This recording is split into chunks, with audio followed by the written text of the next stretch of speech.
নমস্কার বন্ধুরা, medicine in চ্যানেলে জানাই আপনাদেরকে স্বাগতম। বন্ধুরা, আজ রামস্যাট ডি ট্যাবলেটের কাজ এবং পার্শ্ব প্রতিক্রিয়া নিয়ে বিস্তারিত আলোচনা করব, তাই ভিডিওটি শেষ অবধি অবশ্যই দেখবেন এবং চ্যানেলে নতুন হয়ে থাকলে চ্যানেলটিকে সাবস্ক্রাইব করে নেবেন, যাতে ওষুধ সম্পর্কে সঠিক তথ্য সবার আগে আপনারা পেয়ে যান। রামস্যাট ডি ট্যাবলেট এটি তৈরি করেছে সান ডায়োটা নুমান্ডিস প্রোবায়োসিটিক্যালস প্রাইভেট লিমিটেড। এটি যে উপাদানটি তৈরি করা হয়েছে তা হলো ডোমপিরিডন 10 mg, প্যারাসিটামল 325 mg এবং ট্রামাডল 37.5 mg। এটি একটি স্ট্রিপে 10টি ট্যাবলেট থাকে। রামস্যাট ডি ট্যাবলেট মাসিক ক্রাম্প, বাতের ব্যথা, পেশির ব্যথা এবং মাথা ব্যথার মতো অবস্থার গুরুতর তীব্র ব্যথার চিকিৎসার জন্য ব্যবহার করা হয়।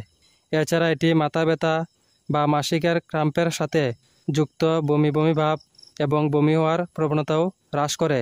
এই ওষুধ সেবন করার নিয়ম হচ্ছে প্রতিদিন একটি ট্যাবলেট করে দিনে 2 বার খাওয়ার পর খেতে হবে। এই ওষুধ গর্ভবতী মহিলারা সেবন করার আগে অবশ্যই চিকিৎসকের পরামর্শ নেবেন। এই ওষুধ সেবনে সাধারণ কিছু পার্শ্ব প্রতিক্রিয়া দেখাইতে পারে, তা হলো বমির ভাব, বমি, কোষ্ঠকাঠিন্য, মুখ শুকিয়ে যাওয়া, ঘুম ঘুম ভাব, দুর্বলতা এবং মাথা ঘোরা। যদি এরকম সমস্যা দেখা দেয় তাহলে ওষুধ সেবন বন্ধ করে অবশ্যই চিকিৎসকের পরামর্শ নেবেন। বন্ধুরা, ভিডিও ভালো লেগে থাকলে লাইক, কমেন্ট, শেয়ার অবশ্যই করবেন। ধন্যবাদ।